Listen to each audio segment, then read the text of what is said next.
He was 25 and stranded. No active commission since the medical board of the Norwegian Armed Forces had ended his career in October of the previous year. No clear plan for what he was going to do with the rest of his life.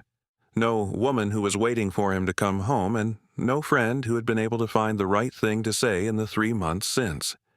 Just a deep navy Gore-Tex shell jacket with red and white shoulder panels in the pattern of the Norwegian flag that he had bought as a junior officer 6 years before, an ice axe held in his right hand, a weathered olive and orange 40-liter technical pack with a white and orange climbing rope coiled at his hip, and a small leather-bound climbing journal that had belonged to his late grandfather and that he had been carrying everywhere with him since the funeral in March. And with that gear and that journal, he set out alone to climb to the high memorial cairn on the south ridge of Gjekkvaari, in the Lyngen Alps of Troms-og Finnmark, in northern Norway, a low pile of weathered Lyngen schist stones at 1,790 meters above the fjord village of Lyngseidet that had not been visited by a climber from the village in over 30 years. The cairn had been built in the last week of July, 1934, by a small Anglo-Norwegian climbing expedition that had been working the South Ridge for the third successive summer. The expedition had consisted of 4 climbers, 3 Englishmen from the small London-based Alpine Climbing Society, and a single Norwegian guide from Tromsø named Olaf Lind. One of the Englishmen, a young man of 26 years named Edward Bramwell, who had been an officer in the British Royal Flying Corps in the last winter of the First World War, and who had been climbing in Norway every summer since 1928, had fallen into a crevasse on the upper Strupbreen Glacier on the afternoon of the 24th of July, 1934. His body had not been recovered. His 3 climbing companions had built the memorial cairn together on the south ridge 200 meters above the head of the crevasse over the 3 days following the fall. They had set into the upper face of the cairn a small weathered brass plaque that Olaf Lind had carried up from his uncle's brass workshop in Tromsø. They had then descended together to Lyngseidet, and Edward Bramwell's family in England had been notified by telegram on the 2nd of August.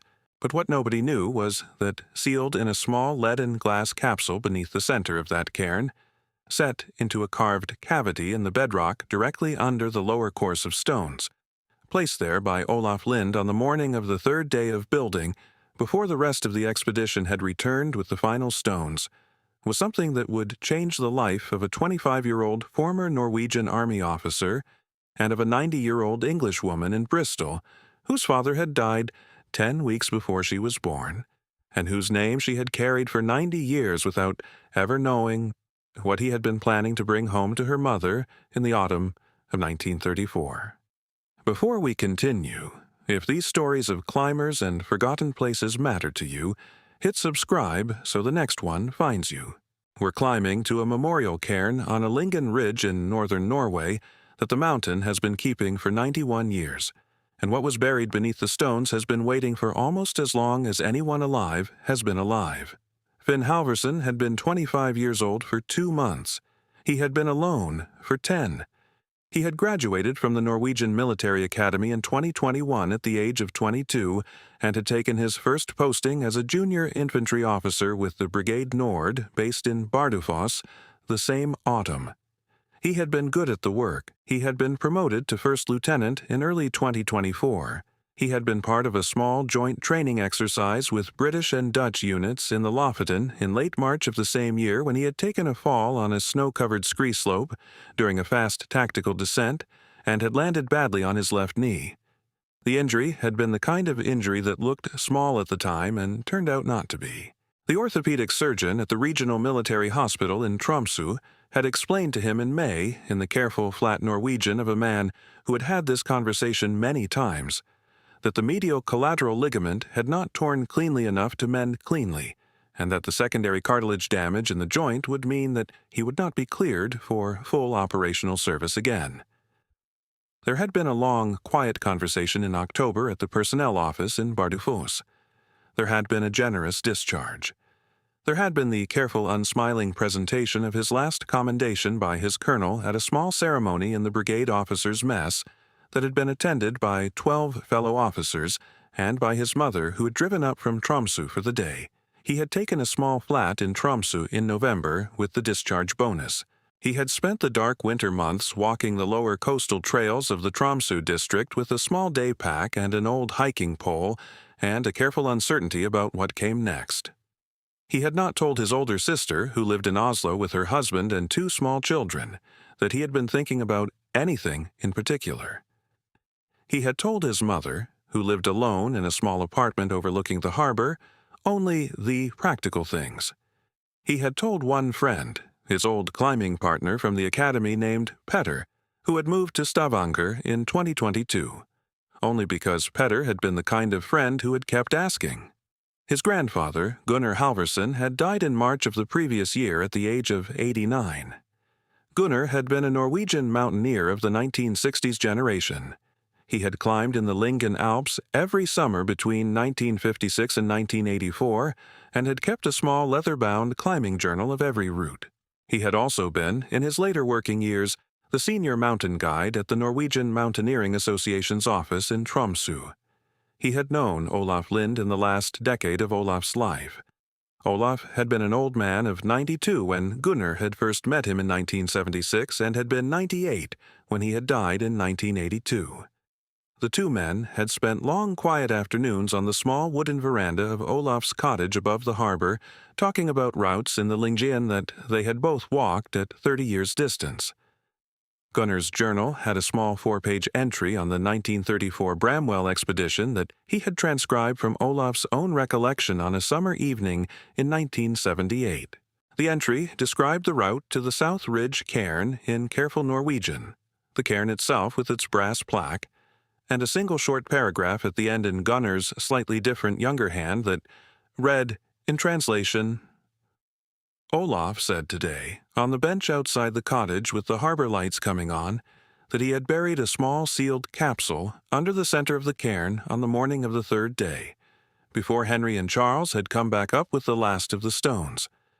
He had asked me not to write that down. I am writing it down now because Olaf has been dead for 4 years and what he placed there should not be forgotten with the rest of him.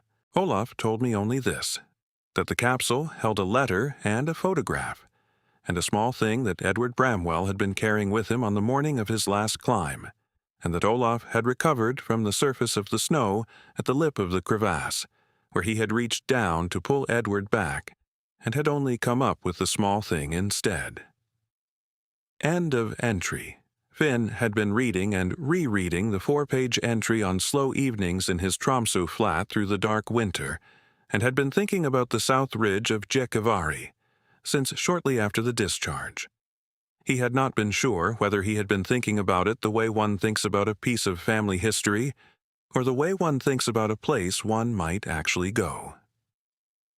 The decision had come the same week as the medical board's final letter, which had arrived in his postbox in mid-December with the formal confirmation that he would not be returning to operational service.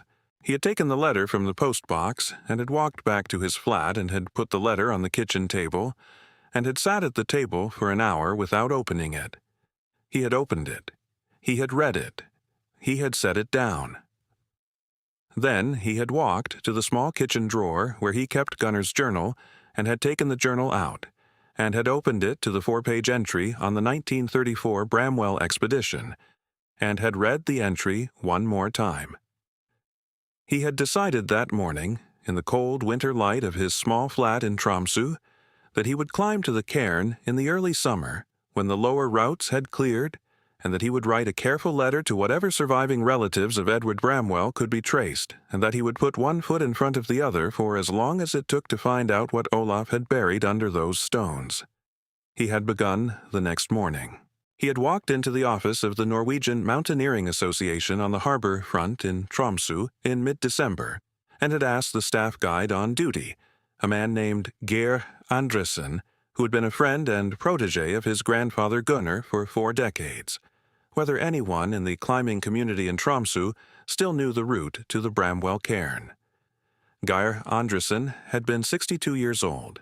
He had taken in Finn at the counter without a flicker of surprise and had said only, in the slow, careful Norwegian of a man who had spent his entire life on mountains, that he had been waiting for one of Gunner's grandchildren to come into the office and ask that question for 30 years. They had spoken for 4 hours that afternoon over coffee in the back office. Cairn had pulled out, from the office's archive of unpublished route descriptions, a single hand-typed page from 1991 that described the Upper South Ridge route to the Cairn as it had been when a small group of Tromsø climbers had last visited the memorial in the summer of that year. Gore had warned Finn about the route. The lower glacier traverse had retreated significantly since 1991, and the route across the Upper Strupbreen had been re-rated as technical with fixed protection by the Regional Alpine Association in 2018. The cairn itself, by the most recent satellite imagery Cairn had been able to find, had appeared to still be standing in approximately the original location, though the imagery did not have the resolution to confirm its condition. Cairn had given Finn the contact details of his own younger climbing partner Eskil, who lived in Lyngseidet, and who would be willing to be his ground contact during the climb. Cairn had then said, at the end of the 4 hours, that he would have come up with Finn on the climb itself if his own knees had been better than Finn's were, and that since neither of them had a working pair of knees between them, Finn would be going up alone. He had been on the trailhead at Lyngseidet on a clear Tuesday morning in mid-June. He had taken the small inn at the edge of the village for 3 nights before the ascent. The first morning, he had walked the lower trails above the village to acclimatize to the long Lyngen daylight of midsummer above the Arctic Circle, when the sun did not set. The second morning, he had visited the small village graveyard and had stood for a long time at the simple stone marker that had been raised in 1934 in the memory of Edward Bramwell, whose body had not been recovered and whose family had asked that a stone be set in the village graveyard in case any of them ever made the journey north to the cairn. The marker bore the same dates as the brass plaque on the cairn, 1908 to 1934, and the same short inscription. He had read the inscription twice and had walked back to the inn and had eaten a quiet dinner of poached cod and brown bread at the small restaurant on the harbor, and had slept badly and had been on the trailhead before sunrise. The first 3 hours of the trail had gone routinely. The path climbed sharply through the lower birch forest above the village and emerged onto the open coastal meadow at about 7 in the morning. The June light at that latitude had been the diffuse cold pale gold of Arctic midsummer. He had reached the lower edge of the Strupbreen Glacier at about 8:30. He had roped up to a small fixed anchor point at the edge of the glacier that Cairn had described in detail the previous afternoon over the phone, and had started across the lower glacier on a route that the small Tromsø-Lyngen route guide app had marked with cautious updated GPS points from the previous summer's reconnaissance. The lower glacier had been wider than the 1991 description had suggested, and the surface crevassing had been more developed than he had expected. He had moved slowly. He had used his ice screws every 20 meters. He had reached the upper bergschrund of the Strupbreen at 1:30 in the afternoon. He had crossed the bergschrund on the western flank, where it had narrowed to about 1.5 meters at the lip, and had begun the technical scramble up the rocky south ridge above. The ridge had been the kind of ridge that the Lyngen are famous for. The rock was a dark Lyngen schist that took cams cleanly and that had been worn smooth on its upper surfaces by 90 years of weather since the cairn had last been visited regularly. He had climbed for 2.5 hours.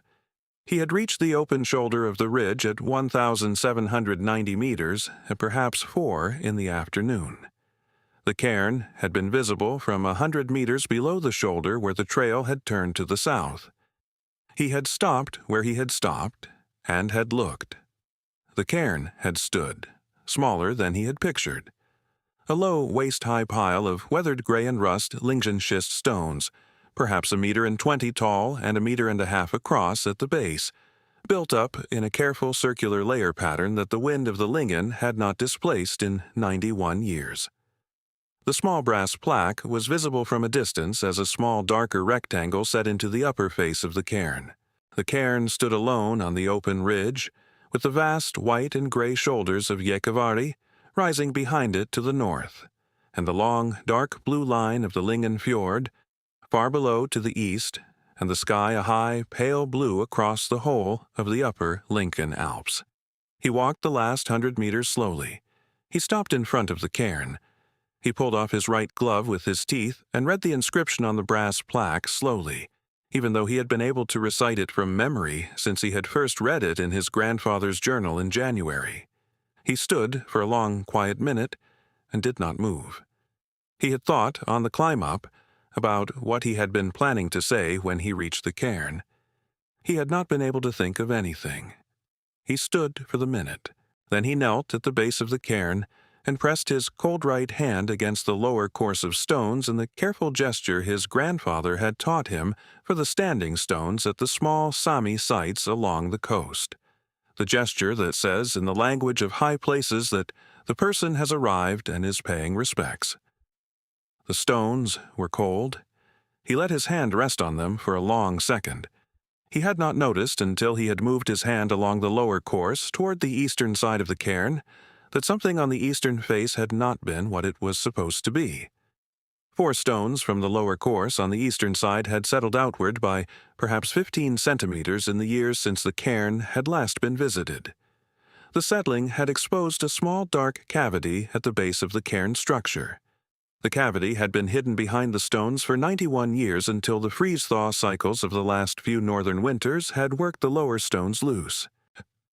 Finn had crouched at the eastern face and had pulled the 4 loose stones away from the cairn one at a time, slowly, careful not to disturb the rest of the structure.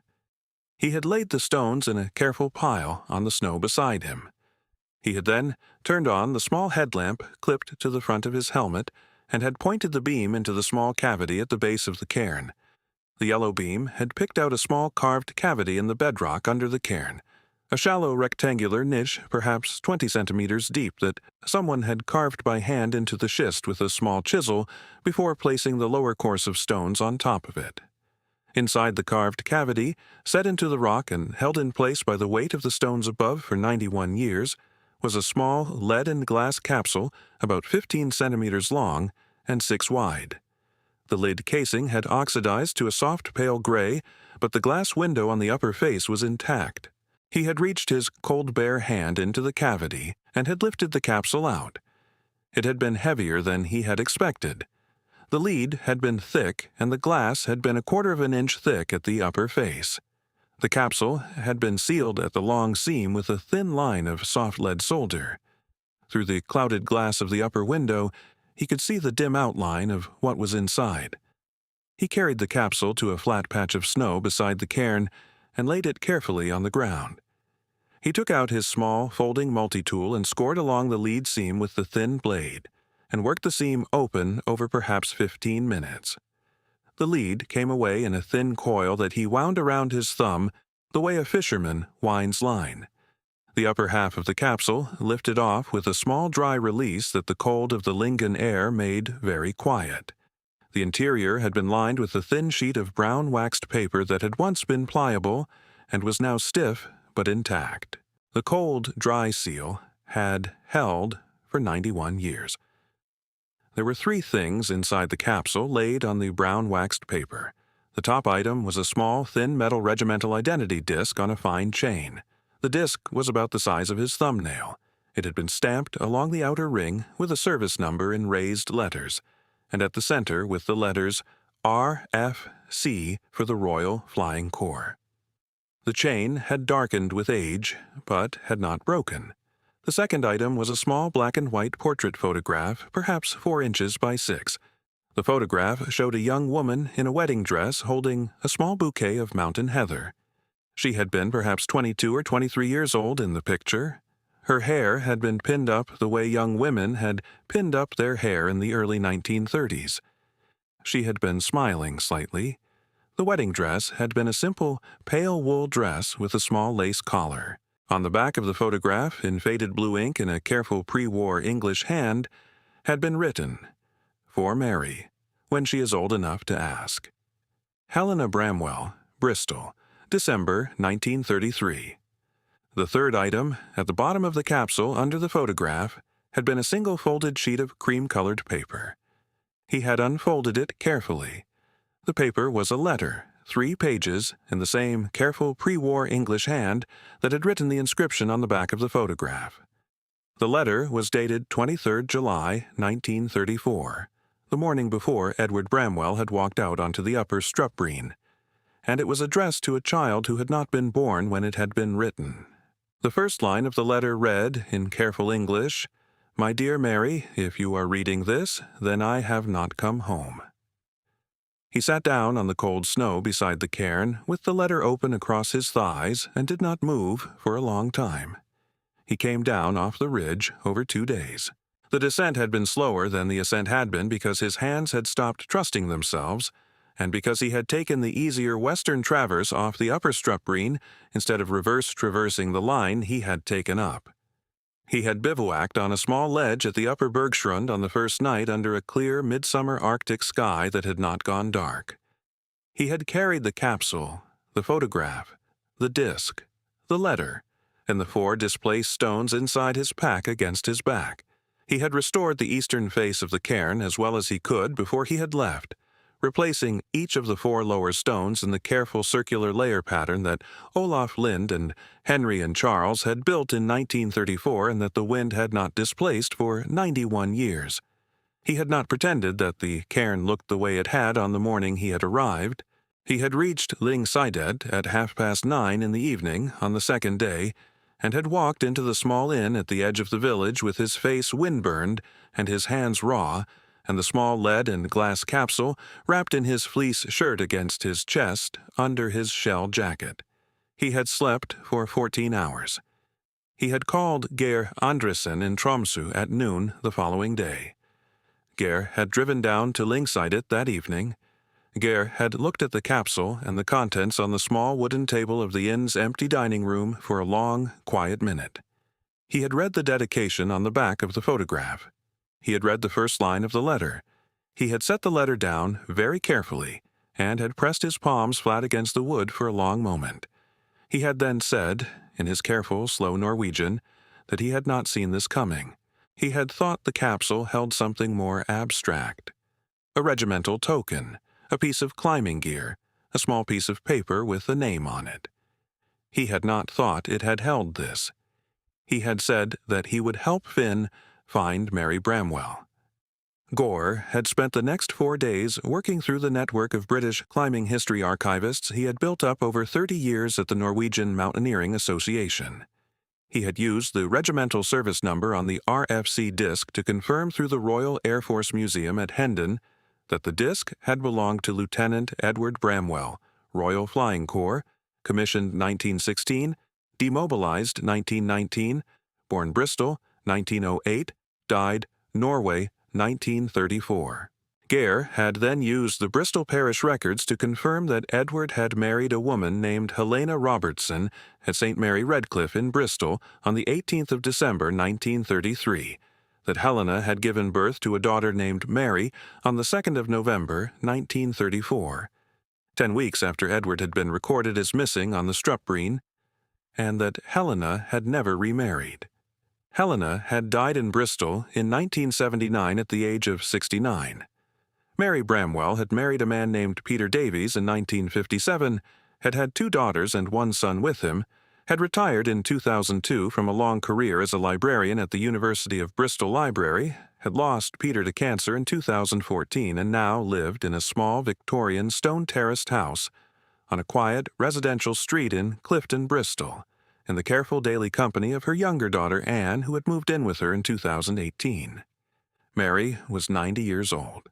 She was sharp. She was alive. Geir had handled the first phone call to Anne Davies himself, in his careful English, on a Friday morning.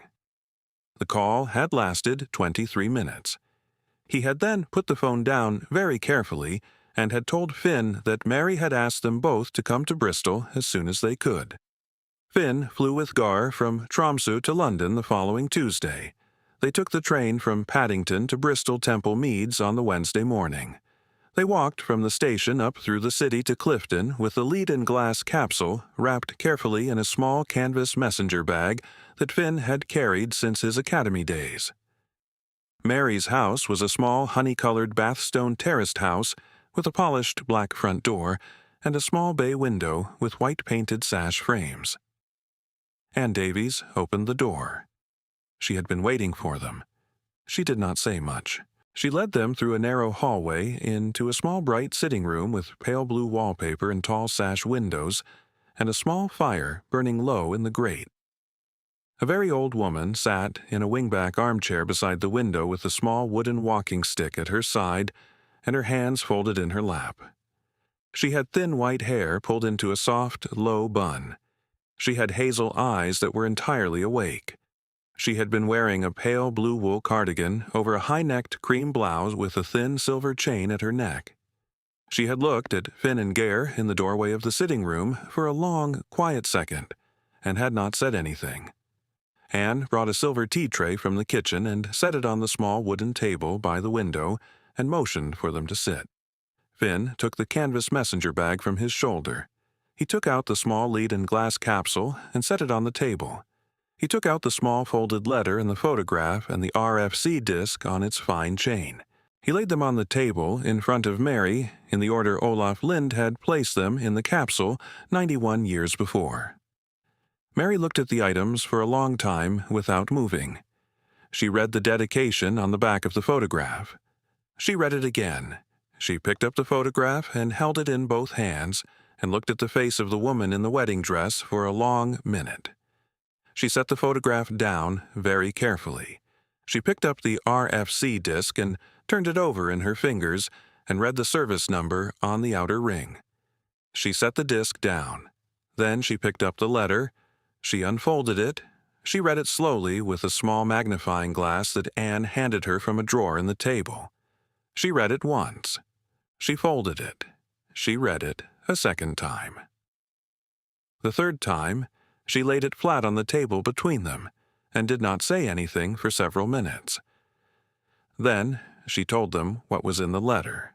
Her father had written, on the morning of the 23rd of July, 1934, that he was about to go out onto the upper Strupbreen, and that he had been thinking, for the previous 6 weeks, about the small person he had been told would be born to him and Helena in early November. He had written the letter as something to leave with Olaf, in case he did not come back, so that there would be something for his child to have when she was old enough to ask. He had described, in his careful pre-war English, the small things he had been planning to teach his child if he came home. How to read a horizon, how to listen to a hill before walking up it, how to tell when the rain in the west would reach you and when it would not. He had described the photograph he had been carrying with him for 6 months since the wedding, the one of Helena in her pale wool dress holding the mountain heather. He had said that the regimental disc had been his since 1916, and that he had carried it through the last winter of the war, and that he hoped his child would carry it after him. He had ended the letter with the line, "My dear Mary, if you grow into the kind of person who climbs mountains, the mountain has kept this for you." Mary Bramwell Davies sat with the letter in her lap for a long, quiet minute. Then she said, in a voice that was not entirely steady that her mother had told her, every year on her birthday, for the 45 years that her mother had been alive, that her father had been the kind of man who would have left something for her if he had known how to do it. Her mother had been right. The letter, the photograph, and the regimental disc stayed with Mary. The lead and glass capsule itself went, in the autumn of that year, to the small museum of the Norwegian Mountaineering Association in Tromsø, where Geir Andresen catalogued it on a permanent loan basis with a small printed card that read in Norwegian and English. Capsule placed beneath the Bramwell Cairn on the south ridge of Gjekevari, 26th of July, 1934, by Olaf Lind. Recovered 14th of June 2025, by F. Halverson. Mary read the letter aloud at her 91st birthday party in November of the same year to her 3 children, her 7 grandchildren, and her 4 great-grandchildren in the small, bright sitting room of the Clifton House.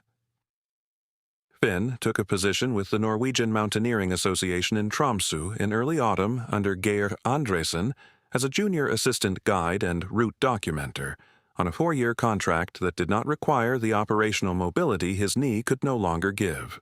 He climbed back up to the cairn the following August with Mary's son and Anne Davies on a slow, careful 3-day expedition that the association had organized. They left a single, small, fresh bouquet of mountain heather at the base of the cairn. The cairn stood as it had stood for 91 years.